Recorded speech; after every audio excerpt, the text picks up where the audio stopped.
this is getting worse. It's not getting better. So President Trump is sworn in on January the 20th. If this continues, President Trump should just tell Canada, I'm doing a 10% tariff on all lumber coming into America. I mean, at some point, we need to use the muscle of the United States of America, or else Canada will become East Germany. Is that an exaggeration, Ezra? Well, look at the United Kingdom, because they're further down the path than we are. They are jailing dozens of people for Twitter comments. I was released within a couple hours, Charlie, and they declined to press charges. I think they just wanted to humiliate me and handcuff me in public and get me out of there.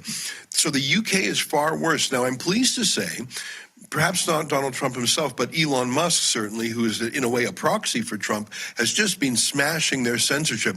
And I think it's got their attention. I would love it if people around the world said, I mean, obviously I support Canadian jobs and it would hurt Canada if there were tariffs, but I think just speaking clearly and about the moral importance of freedom and say, look, Canada and America are friends, but we are disappointed and concerned to see Canada deleting its historic freedom. I mean, we used to be just as free as you. 200 years ago, we were actually, I mean, we're close cousins. There's no two countries that are closer than Canada and America. And yes, we don't support freedom as strongly as you, and it's a shame. But I think if just the moral authority of the president or an ambassador or a secretary of state, and I don't know if there even has to be a threat there. I think just if Canadians heard from an outside force saying, guys, we're starting to really worry about you. Normally we put Canada in the safe and freeze. Like this is Turkey, this is Iran, this is China, this is North Korea. Like you say, it's Russia. But Canada? And I think simply an American friend sort of shaking us and say, what are you doing? Wake up. And Trudeau takes a lot of the blame for this because he has really gone to war against freedom of the press. On the one hand, he subsidizes what I call the regime media. Most Canadian journalists now work for the government. Our state broadcaster called the CBC. It's larger than all other media combined. So he's, on the one hand, he's got the carrot that he tempts the media to be, leftist like him. On the other hand, he has a stick.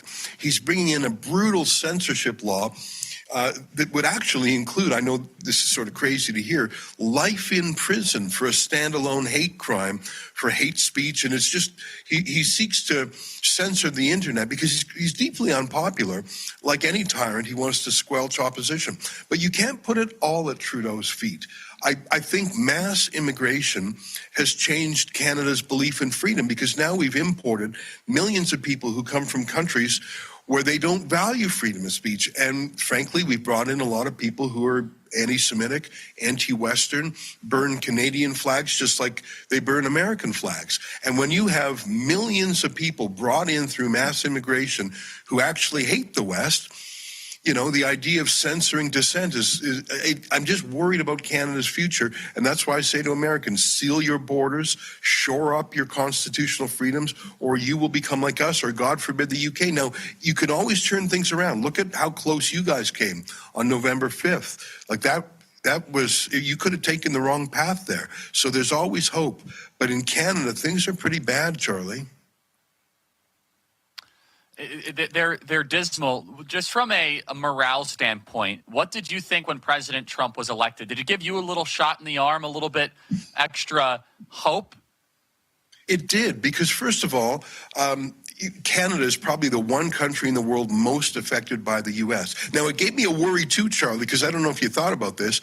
If Trump is going to do a mass deportation of illegals, including criminal illegals, where are they going to go? Now, they might be deported, they might try and hide, but we have the longest undefended border in the world between you and us. So it wouldn't surprise me if thousands, maybe tens or hundreds of thousands of illegals simply walk into Canada, say they're refugees from the evil Donald Trump. So I'm worried that about, your problem walking north into our country. But other than that, I'm deeply relieved by Trump's victory. I think it's going to be a force for freedom and peace around the world. And obviously that's not, I understand each nation has to look after their own interests, But understand, being next to America, it's like we're the mouse and you're the elephant. So anything that makes America stronger, freer, more hopeful, more peaceful, that's going to have a knock-on effect in our country. And so I'm really relieved by it. And by the way, quick. Our media is totally anti-Trump. Go ahead. Despite it, we love Americans. Thanks for standing up for us, Charlie. Always. All right, just 2 minutes here. Let's put 25 up on screen. This shows that the Conservative Party, led by Pierre Poilievre, with 41.2%. Ezra, one of your elections. Is Trudeau running again? Do a 2-minute, as quick as you can, Ezra, summary for Americans of what's going on in Canada politically. Trudeau is deeply despised. He's in the low 20% in the polls, but he has this nasty coalition with the socialists keeping him in power. There's a great conservative opposition leader named Pierre Poilievre, very principled, and he's led the polls for a year, but unfortunately the election's probably a year away. I hope that undoes some of the damage that Trudeau has done. So, like I say, hope is around the corner, but in the meantime, it's pretty bleak. Yeah, and so when, I'm sorry, I might have missed it, Ezra, because I had some feedback issues, but when is the election again? I'm sorry. It can be called earlier, but it's most likely going to be October 2025. So we have one more year under Trudeau, and boy, are we looking forward to throwing him out.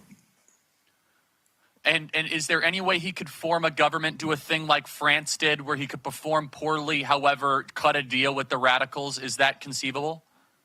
He already did cut that deal, and that's how he's in power now. He is a minority government, but the official Socialist Party, called the NDP, is propping him up. So he did cut that deal, and that's how he's holding on to power, but that's going to expire next October. Ezra, you're a great man, and as soon as President Trump gets sworn in, I think Canada is going to be a little less aggressive towards its citizens, because these are human rights violations, and if we as Americans go around and we lecture Russia, we go lecture the third world, well, maybe we should lecture Canada and be willing to use tariffs to make sure that reporters aren't arrested in Canada. Thank you so much, Ezra. God bless you. Thanks, Charlie. Canada is what America would have become if Kamala Harris would have won. That is how high the stakes were. So thank the Lord we have another chance at freedom.